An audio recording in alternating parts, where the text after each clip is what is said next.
Quel est le parcours de Victor Mratovic? Alors déjà, je ne vais pas parler de moi à la troisième personne, ça ne va pas le faire. Je suis moitié croate. Je suis à moitié croate de la part de mon père, du côté de mon père. On est dans une yourte, effectivement, au milieu de ma propriété. Enfin, ma propriété, c'est pas ma propriété, je vis en communauté à 8 personnes. Et on a une yourte, un bel endroit qu'on a acheté à une itinérante qui s'est arrêtée ici il y a environ 6 ans et qui nous a vendu sa yourte. Voilà. C'est un endroit de paix qu'on affectionne et qu'on bichonne. Voilà. Je suis français, je suis d'origine croate, d'où cette consonance. À un moment donné, vous avez mis le pied dans un certain nombre d'activités et on vous connaît plus actuellement sur Lyon comme comédien, entre autres, où vous avez interprété de façon magistrale, en performance d'acteur, hein, c'est moi qui le dis, ne soyez pas gênés, d'une manière absolument extraordinaire, une pièce de Jacques Bruyas au Théâtre 44, La dernière grimace. Comment rentre-t-on en tant que comédien dans ce style de pièce de théâtre qui est quand même forte sur les sentiments? Cette pièce qu'on joue à l'Espace 44 à Lyon, qu'on rejoue d'ailleurs du 10 au 15 mai. Cette pièce, comment j'y suis rentré? André Sanfratello, le directeur de l'Espace 44, m'a contacté. Ça faisait un moment qu'il voulait me proposer quelque chose. J'y suis rentré avec beaucoup de peur, énormément de peur. C'est un leitmotiv qui a guidé beaucoup de choix dans ma vie, majoritairement tous mes choix artistiques. Il y a toujours eu de la peur. Mais est-ce que cette peur est une forme oui, bien de sûr. trac du comédien? De trac ou de crack?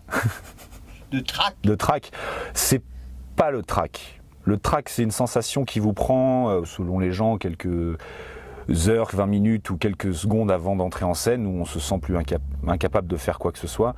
Le trac, on s'y habitue, il est toujours là. Le trac, c'est pas pareil. La peur, c'est vraiment se demander si on est prêt ou fait pour ça. Et je me suis battu toute ma vie pour réussir à ne vivre que de mon métier. J'ai fait plein de petits boulots avant de pouvoir commencer à vivre de mon activité, mais tous mes choix, je me suis toujours demandé si j'avais les épaules. Je compte plus le nombre de fois où je me suis dit, laisse tomber, t'es incapable, t'es pas,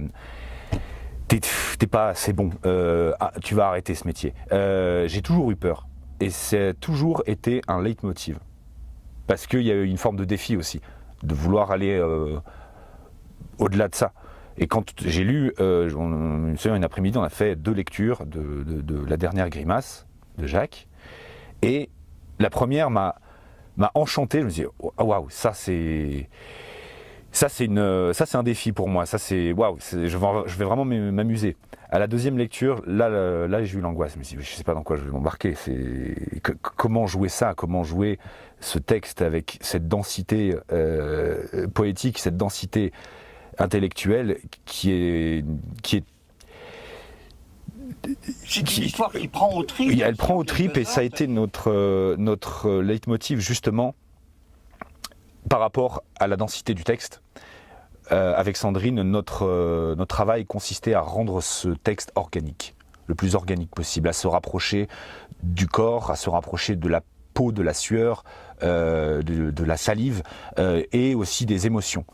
Car on ne pouvait pas interpréter ce texte avec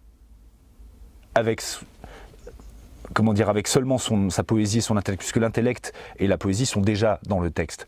Nous, on doit le rendre organique. Ça a été notre travail, on s'est acharné dessus.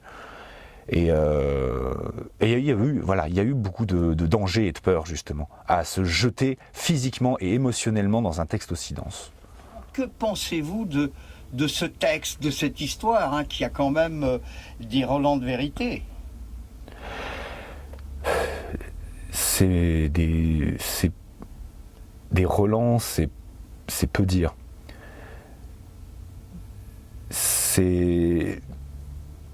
c'est fou à quel point l'histoire se répète. Malheureusement et indéniablement, elle se répète. Les humains refont éternellement les mêmes bêtises et ce texte résonne à l'heure actuelle dans le contexte politique et guerrier dans lequel on est et dans lequel on est en train de malheureusement rentrer. Ce texte, il résonne avec notre actualité. Moi, j'ai pas vécu de guerre. J'ai été éduqué dans l'écho de la guerre et de la Deuxième Guerre mondiale et de la déportation, avec les images et les figures du mal qu'on nous a enseignées. J'ai pas vécu de guerre. Je l'ai côtoyé par ma provenance des pays d'Europe de l'Est, où j'ai ressenti l'angoisse plus de ma famille et de mes grands-parents. Moi, personnellement, mon pays n'était pas en guerre, mais il était très proche. Donc cet écho-là, je ne peux pas m'approprier cette part de l'histoire. J'ai jamais été dans un pays en guerre. Je ne sais pas ce que c'est. Mais pourtant, en tant que citoyen, en tant qu'être humain, en tant qu'artiste, ma sensibilité étant aiguisée, comme peut-être un peu plus parce que c'est un de mes outils de travail, mais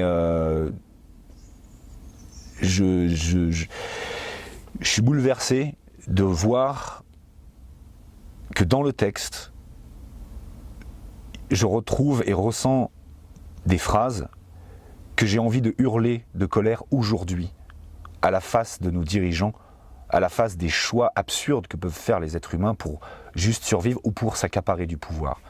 C'est terrifiant comme aujourd'hui ce texte résonne très fortement avec notre actualité. Cette émotion que vous avez vécue, que vous vivez, que vous vivrez encore dans cette pièce, on l'a retrouvée également chez certains spectateurs ou spectatrices qui, à l'issue de la pièce, avaient les larmes aux yeux.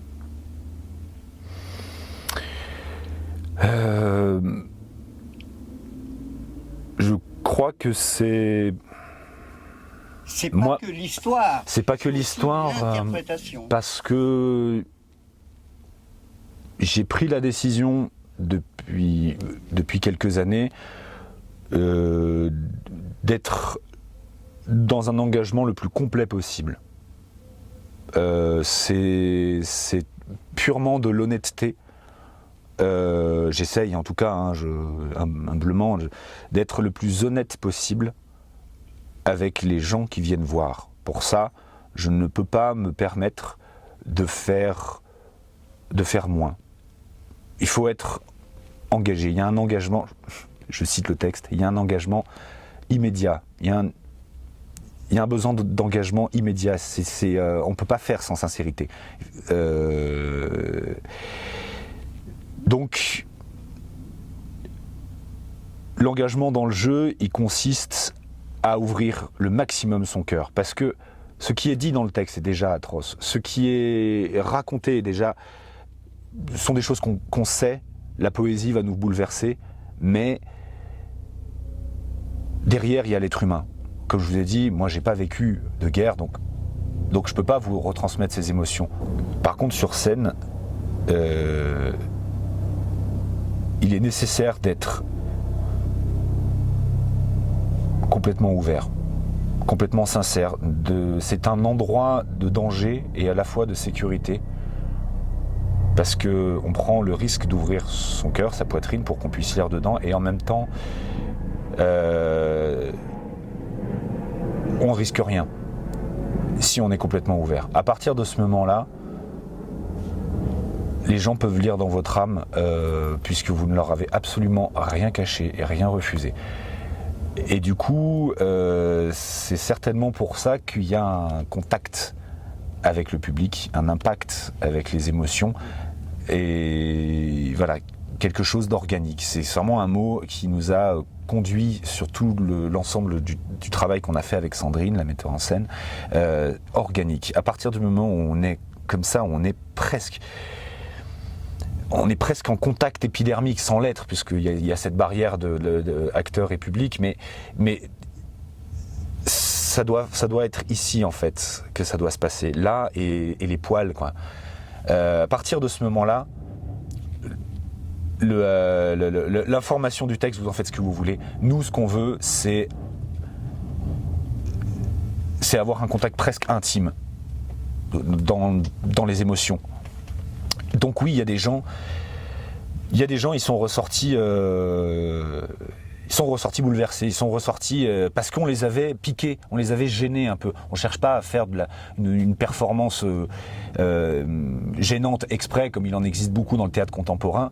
On veut les toucher en plein cœur. Et des fois ça griffe, des fois ça rate, des fois ça blesse un peu même. Mais c'est pas grave, puisqu'on est au théâtre. C'est un endroit de danger, mais il y a un filet de sécurité. Donc oui, il y a des gens, ils sont ressortis avec des choses qui se sont passées et de manière presque épidermique, quoi. Même la cendre qu'on utilise sur scène, j'ai entendu des gens tout sauter parce qu'elle s'élève puis l'espace 44 est assez petit. Et j'ai vu des gens faire ça. S'épousseter parce que la cendre est venue se déposer sur leurs chaussures. J'aime cette sensation que le public soit, je veux pas le dire sali, mais touché par même la scénographie. Il y a quelque chose de... On se sent sale d'avoir entendu certaines phrases de ce texte et on ressort un peu taché de ce spectacle. Une sorte de viol peut-être, non ? Non, il n'y a pas vraiment de transgression, peut-être de codes théâtraux, d'adresse publique, mais finalement ce sont des choses qui ont déjà été faites, il n'y a pas vraiment de transgression. Cette notion de viol m'intéresse pas. La violence est déjà à l'intérieur de beaucoup de choses, dans le texte, dans l'engagement physique, dans le lâcher-prise émotionnel, mais peut-être qu'il y a un contact fait sans le consentement effectivement du public qui se disent « Ah, je voulais pas qu'on m'atteigne à cet endroit-là ». Peut-être dans cette notion-là, oui, même si l'emploi du terme viol me dérange beaucoup, il y a peut-être... On ne peut pas s'empêcher d'aller à cet endroit-là, on sait qu'on va les déranger. On va les déranger. Mais de toute façon, on ne peut pas faire autrement avec une œuvre comme ça. On ne peut pas faire autrement que de déranger. Et si on avait essayé d'édulcorer un peu tout ça pour rendre les choses moins agressives, on ne ferait pas du théâtre. Parce que le théâtre, il doit déranger à un moment ou à un autre. Sinon, c'est pas la peine de venir l'écouter, c'est pas la peine d'en faire. Peut-on parler de votre performance d'acteur lorsqu'on vous voit après une bonne heure, 70 minutes de spectacle, vous êtes un homme vidé d'une certaine manière, mais vidé physiquement, peut-être même aussi intellectuellement ? J'avoue que pendant le travail, la création et après les pièces, je m'octroie beaucoup de douceur et de liberté pour tout simplement d'aller peut-être regarder un film sympa, voilà. J'ai besoin de sortir de ça.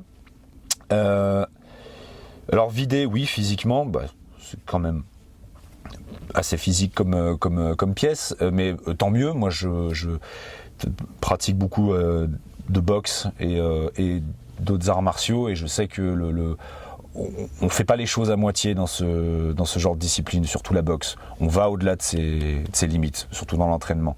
Donc c'est bon d'être vidé physiquement, c'est bon d'avoir un peu mal, parce qu'on se connaît, on sait que y a une différence entre un gros épuisement, beaucoup de douleurs musculaires et une blessure. On sait faire la différence entre ça et ça.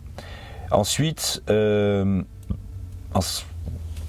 concerne le mot performance, ça c'est quelque chose qui appartient au public, c'est quelque chose qui appartient à ceux qui voient la pièce. C'est vraiment, j'ai pas travaillé dans l'idée de dire je vais leur servir une performance, ça ne m'intéresse pas.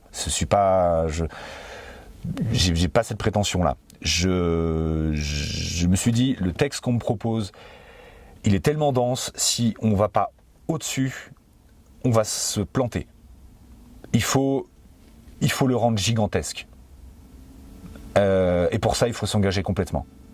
Émotionnellement, intellectuellement, physiquement. Donc après, oui, le mélange de tout ça et notre résultat, si ça impressionne les gens, j'en suis ravi. S'ils considèrent ça comme une performance, ça me touche. Mais on n'a pas travaillé comme ça. On n'a pas cherché à faire une performance. Ensuite, en ce qui concerne l'engagement physique, l'engagement tout court, je suis vidé, oui, d'une fatigue physique, émotionnelle, mais j'ai pris des bonnes directions.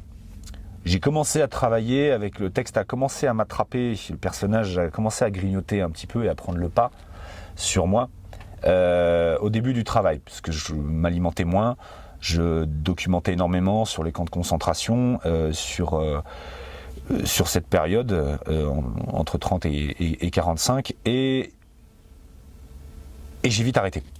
Au bout d'une semaine et demie, je dormais très peu, je mangeais beaucoup moins et ça commençait à habiter tout le temps dans ma tête, dans le ventre et j'ai freiné tout de suite. Ce sont des choses que j'ai déjà faites pour d'autres personnages. J'ai perdu du poids, où j'ai gagné du muscle, où j'apprenais quelque chose que je savais absolument pas faire. J'ai appris un jour à faire une mesure de Chopin pour une pièce. J'ai appris juste ce morceau-là. Aujourd'hui, je suis incapable de le refaire. Mais ce sont des choses qu'on est amené à faire en tant qu'acteur. Et j'ai très vite arrêté de faire ça, parce que je me suis dit je vais me faire manger. Je vais me faire manger, je n'irai pas au bout, et ça va me casser. J'ai fait arrière toute. J'ai repris une alimentation correcte. Après les répétitions, c'était fini. J'allais me promener, je regardais des films joyeux. C'était terminé. Il y avait une séquence de travail où mon cerveau, mes émotions et mon corps ne sont que pour ce travail. Ensuite, les représentations, pareil. Ensuite, quand c'est terminé, je le range dans une boîte.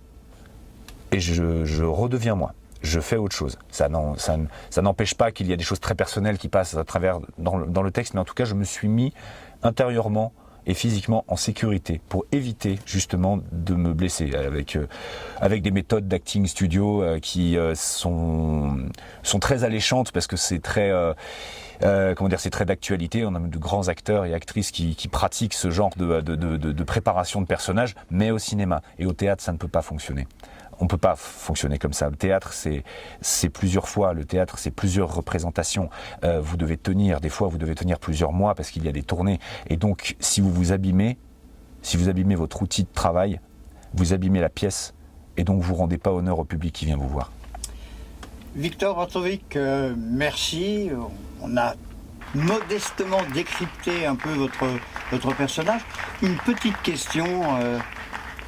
Votre nez de clown, c'est un porte-bonheur lorsque vous venez saluer à moult reprises à la fin des rappels, vous le montrez comme si c'était quelque chose qui vous appartenait. C'est votre porte-bonheur ? C'est plus que c'est cela. pas mon porte-bonheur, c'est un personnage. C'est une personne qui m'a accompagné sur la pièce, donc il doit saluer aussi. On transgresse énormément dans le processus du clown. C'est ce qu'on voit sur cette pièce, c'est pas véritablement un clown, c'est un homme dont le métier est clown. Parce que si je dois respecter les règles du clown, il y a un processus à respecter pour mettre le clown et pour l'enlever, que je ne peux pas décrire puisque c'est quelque chose qui appartient à la famille des clowns, donc je ne peux pas les dire comme ça, mais voilà, il y a un processus à respecter pour devenir le clown, mettre le clown et pour l'enlever aussi. Et moi j'enlève le nez dans la pièce, donc il y a énormément de transgressions. Normalement on n'est pas censé faire ça quand on est clown. Du coup, je vais vous dire très honnêtement, vous me parlez de cet instant au salut où je brandis le nez, c'est arrivé au premier salut. J'y avais pas réfléchi avant, c'est arrivé de manière instinctive. comme beaucoup de choses qui se passent pendant la pièce d'ailleurs, ça c'est venu, je me suis dit ah bah oui, mais j'étais pas tout seul, j'étais accompagné de mon clown et je lui ai fait du mal pendant cette pièce et il s'est donné du mal aussi, donc il salue avec moi. Et puis il y a aussi un peu de, je revendique un peu aussi, puisqu'il y a une phrase dans la pièce, parmi des milliers d'autres, des centaines d'autres, je veux dire, qui me percute. C'est à un moment, le personnage se redresse avec le nez, comme ça, en disant la culture est l'ensemble des fonctions qui résistent à la mort. Car seul résiste à la mort le désir de vivre. Bras gauche, poing gauche tendu, brandi, le nez en avant, c'est un symbole de résistance contre le mal, contre l'absurdité, contre la bêtise, contre les tyrans, contre ceux qui veulent nous rentrer dans la tête que nous ne sommes rien d'autre que des travailleurs faits pour leur remplir les poches. Non, non messieurs. La culture nous sauvera et sauvera nos âmes. C'est en lisant, c'est en transmettant tout, n'importe quoi, même des recettes de cuisine, tout. De la musique. Et ce nez est une revendication. Ce nez est un drapeau de rébellion contre le mal, l'horreur et la bêtise. Ce contre quoi on lutte quand on fait de l'art en général. Donc j'ai besoin de saluer et de mettre le nez un peu plus haut que moi parce que c'est lui qui a fait le travail. Victor, une fois encore, merci. À part votre métier de comédien, à part le théâtre, à part les nombreuses choses que vous avez fait dans le monde des arts et du spectacle, vous avez des passions ? Oh bah oui, plein, il faut. C'est quoi cette forge que j'ai vue dans le jardin, oui, quand on est arrivé, oui. Je forge, c'est de manière assez modeste, mais ça m'amuse. Je ne fais rien d'autre que de me faire plaisir avec ça. J'offre beaucoup. Je troque des fois parce que ça me fait plaisir. Ce n'est pas une activité professionnelle. Voilà, j'ai découvert la coutellerie la forge en général avec une compagnie qui m'a amené sur des événements médiévaux tels que le Roi de l'Oiseau, au Puy-en-Velay, tout à fait. Ce sont 4 jours de fête médiévale Renaissance et c'est un très bon prétexte pour voir plein d'amis, manger et boire de bonnes choses et taper le fer de 8h du matin à 20h. Voilà, c'est une passion, j'aime fabriquer, donc je fais beaucoup de choses, un peu de menuiserie, un peu de charpente, toujours de manière très modeste, plus...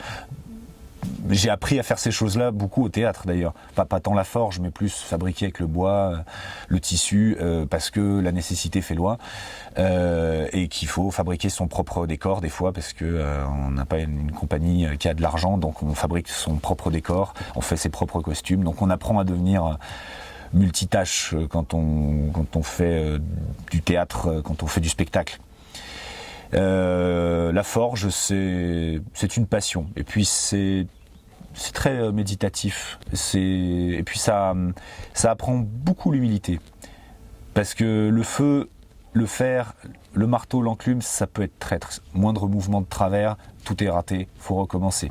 Il faut avoir le courage de dire « Ah, j'ai passé 4 heures à forger cette pièce, je suis obligé de la jeter pour recommencer. Il faut que je recommence puisque ça sera pas bon. » Ça apprend beaucoup l'humilité, la forge. Ça peut être le mot de la fin.